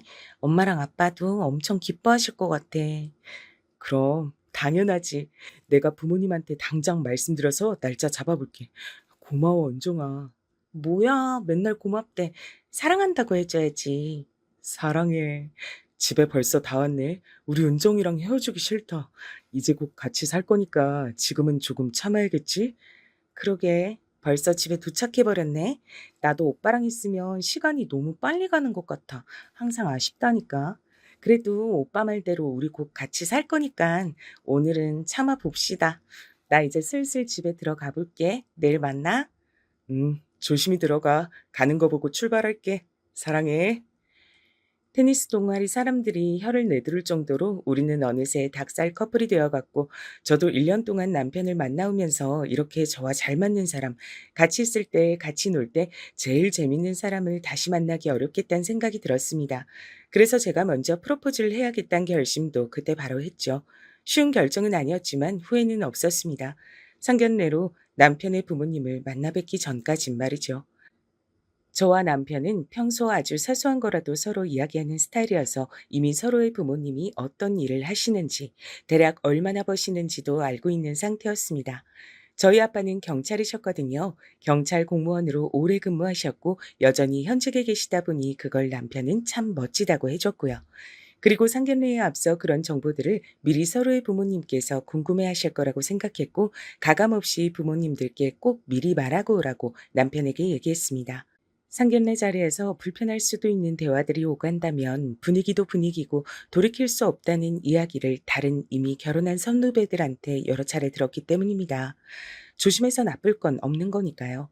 그리고 실수 없는 상견례를 만들기 위해서 결혼한 선배와 후배를 만나서 명심해서 준비해야 될 것들도 따로 정리하기도 했습니다. 그러다 보니 시간이 정말 훅 가 있더라고요. 남편과 만나서 상견례 전에 부모님께 궁금하실 수 있는 것들은 모두 미리 풀어들어서 상견례 자리에서는 질문보다는 덕담 위주로 흘러갈 수 있게 하자는 작전을 알려주었습니다. 저도 남편도 그리고 저희 부모님도 시부모님도 상견례는 모두 처음이니까요. 그래서 저는 오히려 미리 대비할 수 있어서 정말 다행이라 생각했고, 남편도 동의하며 자기가 그런 실수 서로 안 나올 수 있도록 부모님한테 미리 말씀드리겠다고 하더라고요. 참 든든하다고 생각했습니다. 그리고 대망의 상견례 날이 다가왔죠. 어서 오세요. 저희는 미리 와 있었습니다. 장모님, 저희 부모님이세요. 안녕하세요. 어머님, 아버님. 이렇게 함께 뵙는 건 처음이라 긴장되네요. 제 어머니세요. 저희 아버지는 현직 경찰이셔서 급하게 현장 검증 때문에 갔다가 돌아오시는 길이라 조금 늦게 도착하실 것 같아요. 먼저 식사하고 있으라고 하셨어요. 반갑습니다. 저 지석이 애비 되는 사람입니다. 저는 지석이 애미 되는 사람이고요. 앉으시죠. 네, 반갑습니다. 지석이가 누구를 닮아 이렇게 미남이고 똑똑한가 했더니 다 부모님 닮아 그런 것이었네요. 아이, 참, 장모님도 역시 사위사랑은 장모님밖에 없나 봅니다. 저희 먼저 그럼 식사 시작해 달라고 하고 올게요. 그래, 그렇게 하자. 늦으신다고 먼저 먹고 있으라고 하셨다니까. 반갑습니다, 사부인. 네, 이해해 주셔서 감사해요. 식사 시작하시죠. 여기요. 그렇게 식사를 하고 있었더니 저희 아빠도 다행히 많이 늦지 않게 상견례 식사 자리에 도착을 하셨고 무사히 상견례가 끝날 수 있었습니다. 무난하게 흘러가자 이 결혼까지도 쭉 무난하게 잘 흘러갈 거라는 뭔가 그런 확신이 생기더라고요. 상견례를 마치자 결혼 준비는 정말 일사천리로 빠르게 흘러가더라고요. 원래 결혼이 그런 것이겠죠? 그러다가 저는 결혼 전에 놀라운 소식을 알게 되고 말았답니다. 바로 제가 혼전 임신을 했다는 사실이었죠. 요즘엔 그런 게 흠도 아니라고 해서 걱정은 없었지만 그래도 혼전 임신을 했다는 것이 약간 부끄럽기도 하고 그랬습니다. 그랬는데 걱정과는 다르게 저희 부모님께서도 그리고 시부모님께서도 너무나도 반겨주시면서 축하한다고 하시는 거 있죠. 그래서 마음을 놓을 수 있었습니다. 저도 갑작스럽게 찾아온 아기가 고맙기도 하고 축복 같기도 하고 신기하기도 하고 싱숭생숭했거든요. 여보, 나 요 며칠 계속 속도 더부룩하고 맨날 뭐 먹지도 못했잖아. 난 결혼 준비하는 스트레스 때문에 생리를 몇 달 쉬는 줄 알았는데 혹시나 하고 가봤더니 나보고 임신이라는 거 있지? 아, 여보, 나 너무 얼떨떨해. 우리가 혼전 임신이라니. 뭐? 그게 정말이야? 와, 내가 결혼과 동시에 아빠가 되는 거라니. 나 너무 행복하다. 여보 고마워. 난 모든 걸 다 가진 남자야. 바로 여보 덕분이지. 우리 이제 새 식구가 됐으니까 내가 더 열심히 잘할게.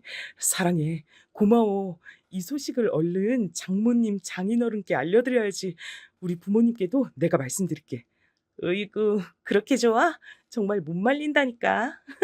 알겠어. 여보가 이렇게 좋아해 주니까 내가 다 기쁘다. 우리 부모님한텐 내가 지금 말할게. 어머님, 아버님껜 여보가 잘 말씀드려줘. 우리 엄마 아빠는 분명 축하한다고 하시면서 너무 좋아하실 거야. 아, 이건 집안의 경사잖아, 경사. 어디서 이런 복덩이 같은 여보가 왔을까? 나 너무 벌써부터 설렌다. 우리 아긴 딸일까, 아들일까? 아이, 참. 여보도 아직 8주밖에 안 됐는데 지금은 알 수가 없대. 얼른 어머님, 아버님께 전화드리고 와. 나도 전화드릴게. 그렇게 저는 임신을 한 상태였기에 더 빠르게 결혼식을 올려야 하는 상황이 되었습니다. 그래서 결혼까지 그리 오래 걸리지 않았죠. 남편과 모두에게 축복받는 결혼식을 올리고 신혼집에서 행복한 신혼생활과 태교를 함께하게 됐는데요. 신혼집은 아무래도 시어머니께서 아기를 출산한 후에 전적으로 맡아주시게 될 걸 생각해서 시댁 동네로 가게 됐습니다. 저희 엄마도 아빠처럼 경찰은 아니셨지만 공무원이셔서 저처럼 낮부터 저녁까지는 출퇴근을 하고 사무실에 있어야 했거든요. 남편도 자기의 회계법인을 새롭게 차리기 위해서 준비하느라 저보다 더 정신이 없을 때였고, 저도 대기업에서 재무 회계를 맡고 있었으니까요. 저희 아기가 나오는 시기는 정말 바쁜 시즌이라 전적으로 육아를 맡아주실 분이 필요했거든요. 부모를 쓸까 생각도 해봤는데 남편의 회계법인을 차리느라 돈이 많이 들어갔어서 그마저도 좀 부담이 되는 건 사실이더라고요. 결혼을 준비하고 결혼을 하고 나니까 정말 돈 들어갈 일이 산더미인 거 있죠? 게다가 시어머니께서 아기 보는 거 좋아하신다고 하나뿐인 손주 본인이 직접 육아 도와주고 싶다고 먼저 흔쾌하게 이야기해 주셔서 너무나 감사하게도 그렇게 맡기게 됐죠. 그래서 신혼집을 시댁과 가깝게 할 수밖에 없었고요. 그런데 제가 말씀드렸던 것처럼 문제는 항상 예상치 못한 곳에서 발생하더라고요. 상견례 때는 떨어져 앉아서 몰랐던 저희 시아버지는 유독 불필요한 터치가 많으신 분이었습니다. 처음 저에게 불필요하게 어깨를 잡으실 땐 친근함의 표시라고 생각하고 조금 불쾌하더라도 넘어가려고 했습니다. 제가 불편해도 막 불편하다고 말씀드리기엔 어려운 시아버지라는 존재였으니까요. 남편은 회계법인을 준비하면서 점점 더 바빠졌고 저는 혼자 집에서 밥을 먹는 일이 자주 생겼습니다. 그럴 때마다 시어머니께선 저에게 전화를 하셔서 오늘도 혼자 먹을 거면 밥 숟가락 하나만 더 얹으면 되니 같이 식사하자고 해주셨고 저는 자주 그렇게 시어머니, 시아버지와 저녁 식사를 하게 됐습니다.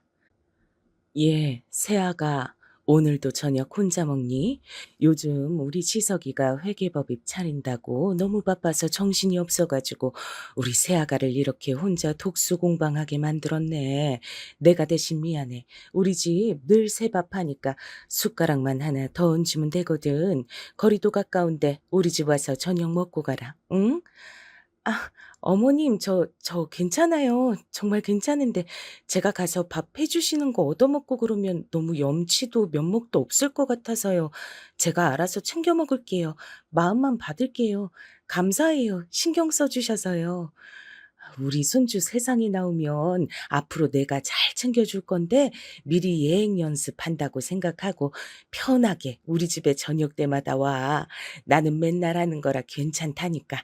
사부인께서도 공무원이라 일하시고 사돈어른께서도 현직 경찰이셔서 친정에 가도 저녁 같이 먹고 하기 힘들 거 아니니 거리도 멀고 여기가 친정이다 생각하고 편하게 와라.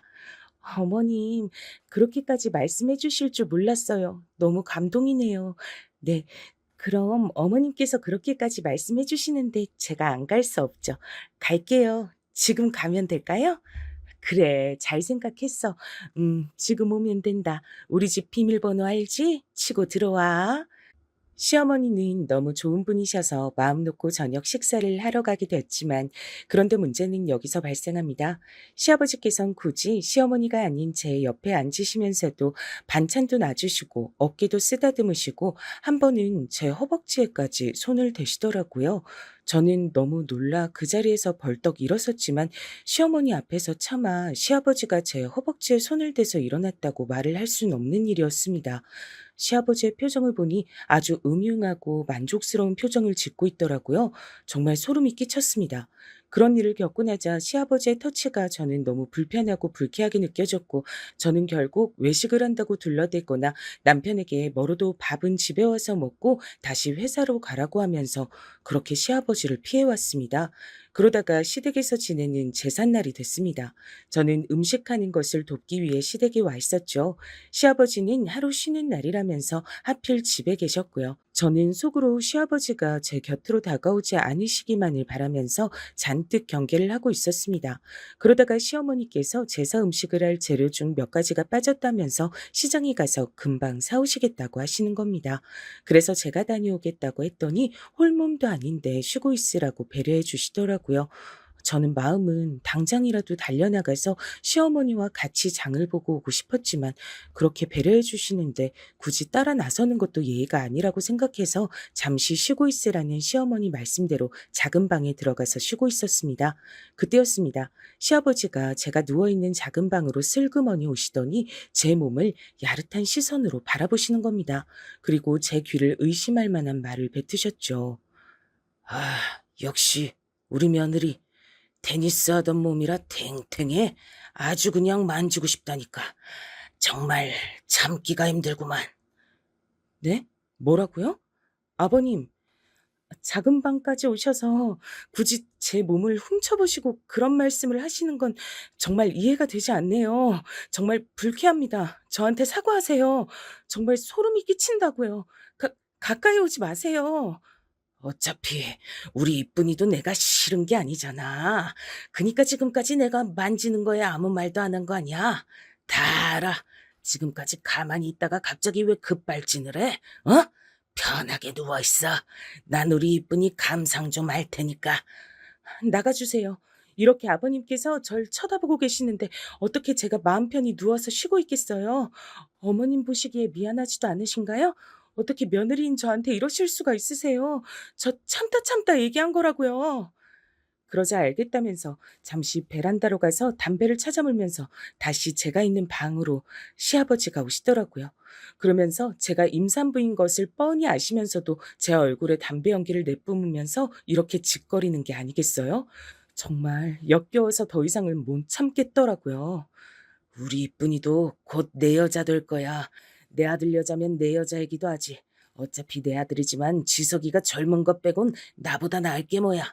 요즘 회계법인인가 뭔가 차린다고 우리 이쁜이 혼자 심심하게 두잖아. 그러지 말고 나랑 놀자고, 어? 뭐라고요? 그러고도 당신이 시아버지야? 이렇게 저희 남편 몰래 자꾸 역겨운 짓 하시면 저도 더 이상은 못 참아요. 저희 아빠 현직 경찰인 거 잊으셨나 본데 이번 기회에 제대로 참교육 당해보세요. 친정 아빠한테 말씀드리러 갈 겁니다. 저 말리지 마세요. 그렇게 나오자 시아버지는 누가 네 말 믿어줄 것 같으냐면서 증거 있냐고 그러시는 겁니다. 저는 정말 어이가 없어서 대답도 안 하고 나왔습니다. 여전히 담배를 찍찍 피워대면서 가소롭다는 듯이 웃고 있는 시아버지의 표정이 정말 역겹더라고요. 저를 희롱하는 것도 모자라서 임신한 저한테 담배 연기를 내뿜다니요. 시아버지는 정말 제가 현직 경찰의 딸이라는 걸 한참 간과한 것 같더라고요. 아침에 제사 음식을 하러 가는 길부터 지금까지 전부 녹음하고 있었다는 걸 시아버지가 알 리가 없었겠죠. 그러니 그렇게 기고만장했을 겁니다. 저는 그 길로 당장 현직 경찰인 저희 친정 아빠에게 달려갔고 그동안의 일을 모두 말했습니다. 그랬더니 시아버지의 인생이 말 그대로 파멸되는 게 눈앞에 그려지더라고요. 아빠, 저 이제 더 이상은 안 참으려고요. 시아버지가 절 희롱하고 임신한 저한테 담배 연기까지 내뿜으면서 내 여자가 되라고 그런 말도 안 되는 헛소리를 했어요. 저 아빠한테 배운 대로 녹취록 가지고 있어요. 아빠한테 드리러 갈게요. 지금 서에 계시죠? 뭐? 뭐라고? 지금 그러니까 사돈이 너한테 그런 말도 안 되는 희롱을 했고 증거까지 있단 거냐? 아이고, 아무리 세상이 말세라지만 상견례 때는 멀쩡해 보이던 양반이 뒤로는 헛물을 캐고 있었군. 내가 우리 딸 건드린 놈 가만둘 것 같아? 아주 호되게 혼내주고 인생 파멸나게 해줄 거야. 동네 창피해서 얼굴도 못 들고 다니게 해주겠어. 네, 아빠. 꼭 그렇게 해주세요. 제가 우리 남편 지석 씨랑 착하고 배려심 많은 시어머니 봐서 열심히 참아보려고 노력해왔는데 이대로 가면 정말 파국이 될 것 같아요. 멈추는 게 맞겠더라고요. 진작 참지 말고 아빠한테 말할 걸 그랬어요. 의심되면 그 자리에서 바로 불쾌하다고 말해야지. 그래, 물론 시아버지니까 그러기 힘들었겠지만 참는 게 능사가 아니다. 아빠한테 바로 말하지 그랬어. 아빠가 현직 경찰인데 경찰 아빠 뒀다 국 끓여 먹을래? 너희 시아버지 제대로 콩밥 먹여줄 테니까 딱 기다리라 전해라. 그럴게요. 고마워요, 아빠. 서해 가서 마저 이야기해요. 녹취록도 드릴게요. 진술서도 써야죠. 그렇게 제사 음식을 하다 말고 시어머니가 장을 다 봐오기도 전에 시아버지가 그새를 못 참고 저를 또 희롱하고 담배 연기까지 피우는 바람에 저는 아빠가 계신 경찰서로 가서 시아버지를 고소하기 시작했습니다. 이런 일을 자초한 건 모두 시아버지니까 전혀 미안하거나 참았어야 하나 그런 생각은 이제 들지 않더라고요. 더 이상 참으면 안 되는 수준까지 온 것이었으니까요. 만약 그때 참았더라면 더 노골적으로 절 희롱하고 만지려고 했겠죠. 정말 생각만 해도 너무 끔찍합니다. 제가 없어진 걸 알자 시어머니는 시아버지에게 며느리 어디 갔냐 물었지만 시아버지는 제가 정말 신고하진 못할 거라 생각했는지 있는 사실을 곧이곧대로 말하지 않고 숨기셨더라고요. 제가 몸이 너무 갑자기 안 좋아 보여서 집에 돌아가 쉬라고 했다면서 말이죠. 그 사이 저는 경찰서에서 진술을 다하고 시아버지를 아빠와 함께 체포하러 갔습니다. 아니, 사돈, 여긴 어쩐 일로 오셨어요? 저희 집 오늘 제사인데 새아가가 몸이 안 좋아 보인다 해서 저희 지석 아빠가 돌아가 싫어했다던데 어떻게 같이 오셨네요? 어머님, 놀라지 말고 들으세요. 그동안 아버님께서 절 희롱하셨어요. 자꾸 어깨 만지고 허벅지 만지고 옆에 앉아서 귀에 바람도 넣으시고 전 제 남편과 어머님을 생각하면서 참아보려고 노력했지만 오늘은 더 이상 참으면 안 되겠다는 생각이 들더라고요. 임신한 저에게 담배 연기를 내뿜으면서 뭐라고 하셨는지 아세요? 저보고 아버님 여자가 될 거라고 하시더라니까요. 어머님, 이러면 아버님과 이혼하세요. 참고 살지 마세요. 네? 사부인, 이런 일로 찾아뵙게 돼서 참 유감입니다. 아내 김영철 씨 계십니까?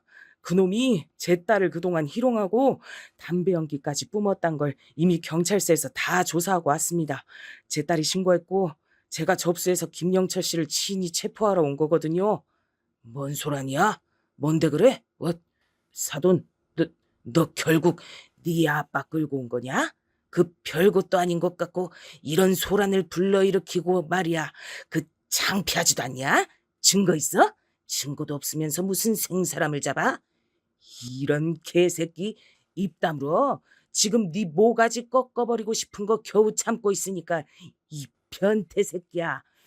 김영철 씨, 당신은 내 딸 은정이를 상습 성희롱과 성추행을 해온 혐의를 받아 경찰서로 가서 조사를 세게 받으셔야겠습니다. 알겠냐, 이 변태 새끼야? 아빠, 진정하세요. 아무리 범죄자여도 아빠 손 더럽히지 마세요. 그럴 가치도 없는 사람이잖아요. 얼른 서해 가서 죗값 치르게 해주세요. 얼른요. 증거도 없이 사돈이 지금 경찰이라고 이렇게 생사람 잡아도 되는 겁니까? 예? 나 억울해요. 억울하다고? 여보, 나 아니야. 아니라고. 어머님, 못 믿으시겠다면 제가 녹취록이랑 증거 다 보여드릴게요. 아버님이랑은 이혼하세요. 그 편이 훨씬 나아요. 증거 다 있어요. 정말이에요. 일단 아빠, 범죄자 좀 끌어내주세요. 저는 어머님이랑 마저 이야기 좀 하고 다시 서로 갈게요. 그래, 은정아, 사부인, 실례가 많았습니다. 너는 따라 나와, 이 개새끼야. 오늘이 네 인생 파멸로 가는 날이야, 알아? 이 성범죄자 새끼야. 넌 이제 동네에서 얼굴도 못 들고 다닐 거다. 그걸로 끝인 줄 알아? 우리 딸은 합의는 없어. 넌 감방에 가게 될 거다. 각오하는 게 좋을 거야. 감히 현직 경찰 딸을 건드려? 이 변태 새끼 손발을 다 꺾어버릴까 보다. 뭐? 그럼 증거가 다 있단 거야? 아니, 언제부터 녹음을 했다고? 이건 말도 안 돼. 그동안 다 녹음을 했다고? 야비하게 이러기 있어? 잘못했다. 제발, 감옥만은 가지 않게 해줘. 제발, 어? 성범죄자 주제에 말이 많네요. 아빠, 저 이 꼴 좀 안 보게 해주세요. 태교에 안 좋잖아요. 가요, 어머님. 우선 들어가서 다시 말씀드릴게요. 저희 아빠에게 수갑이 채워져서 질질 끌려가는 시아버지를 보면서 정말 인간이 어디까지 추해질 수 있는지 확실히 깨닫게 됐습니다. 저는 우선 남편도 지금 얼마나 바쁜지랑 상관없이 당장 집안에 큰일이 났으니 튀어오라고 했습니다. 그렇게 남편까지 모두 시댁으로 모인 지금 저는 그동안의 시아버지의 성희롱과 성추행에 대해 낱낱이 밝혔습니다.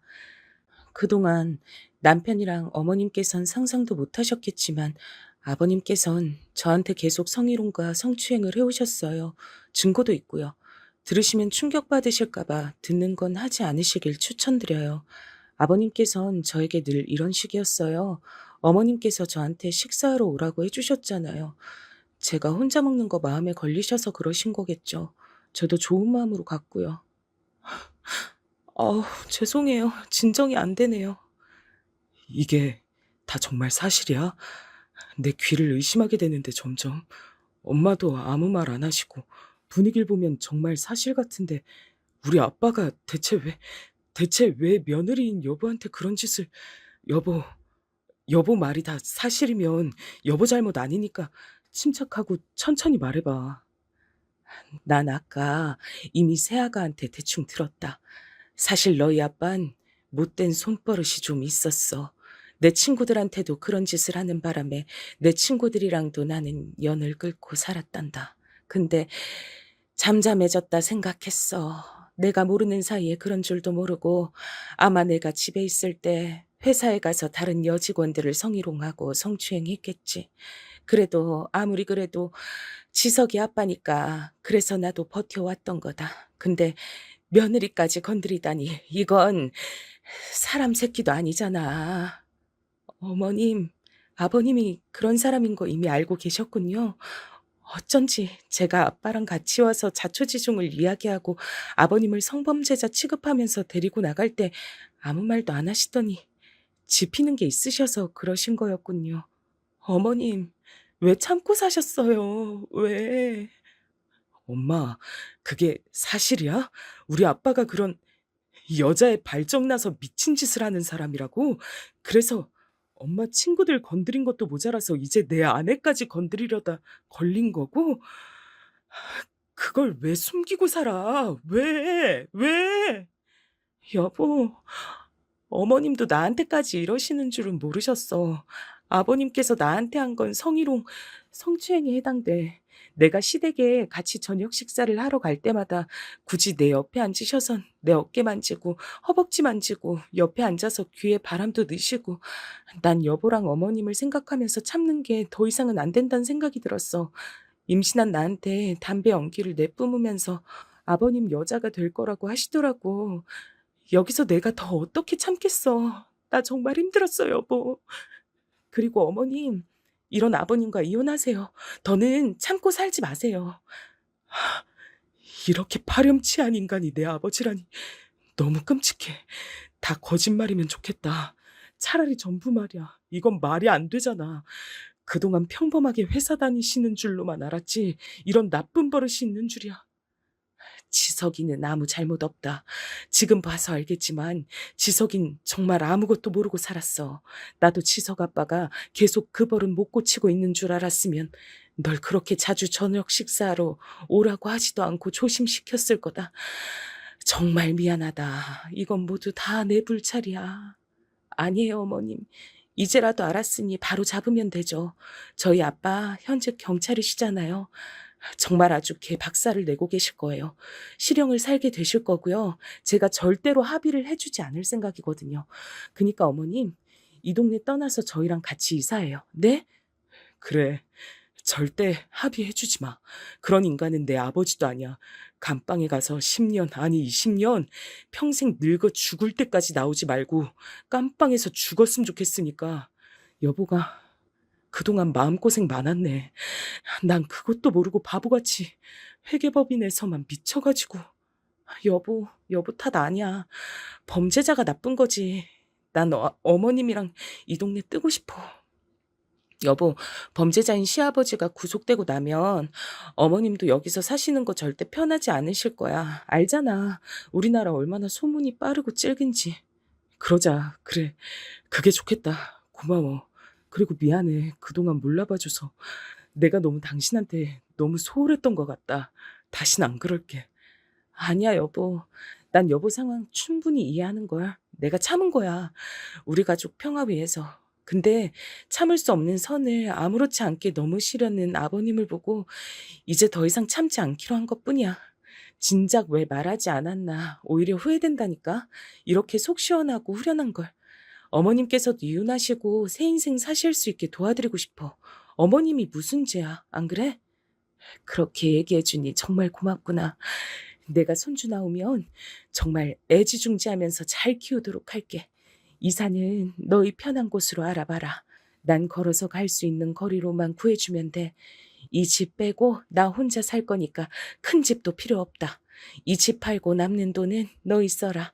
난 내 살 집 하나면 되니까. 감사해요, 어머님. 저희랑 계속 근처 살아요.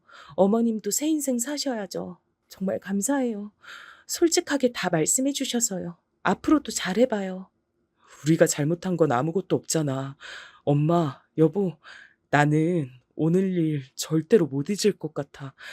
평범한 회사원이기만 한 줄 알았던 아빠가 그런 더러운 버릇을 가진 범죄자였단 걸 알게 된. 그리고 그럼에도 나랑 엄마랑 여보는 여전히 가족이란 거. 범죄자는 어떻게 살든 아무도 신경 쓰지 말고 정말 우리만 생각하고 살자. 그러고 살아요. 네? 여보, 그러자. 자책하지 말고 우린 우리에게 주어진 현재를 살자. 우리 아가도 곧 태어날 거잖아. 할아버지는 우리 아빠만으로도 충분한 걸. 그래, 그러자꾸나. 내 소중한 손주한테 그런 범죄자를 만나게 할 수는 없지. 존재 자체도 숨기자고 죽은 걸로 하자꾸나. 콱 그냥 죽어버렸으면 좋겠는 심정이야, 지금. 솔직히. 어머님, 그동안 잊고 살았던 안 좋은 기억들 다 떠오르게 해서 죄송해요. 이제 다 잊고 편히 쉬세요. 저희랑 같이 손주 보시면서 알콩달콩 그렇게 다시 시작해요. 네? 그래, 엄마. 엄마도 충격이 컸을 거고 여보도 그랬을 텐데 우리가 너무 오래 얘기했다. 그치? 어차피 장인어른께서 사건 경위는 다 말씀해 주실 테니까 우린 안정을 취하고 있자. 엄마, 너무 마음 쓰지 마요. 이제 엄마 인생에서 아무 상관도 없는 사람이니까 이혼 바로 하면 되잖아. 그래, 그러는 게 좋겠다. 이렇게 된 마당에 이혼 못할 거 없지. 우리 아들 지석이도 다 커서 어엿한 가정 꾸렸는데 내가 이혼한 게 뭐가 흠이라고. 게다가 그런 범죄자 손주로 크게 할 순 없다. 얼른 하루빨리 이혼하고 털어버려야겠어. 손버릇 안 좋을 때부터 그냥 콱 신고를 해버렸어야 하는 건데 그때는 그냥 내 친구들이랑 연을 끊고 내가 회사를 안 다니면 될 줄 알았어.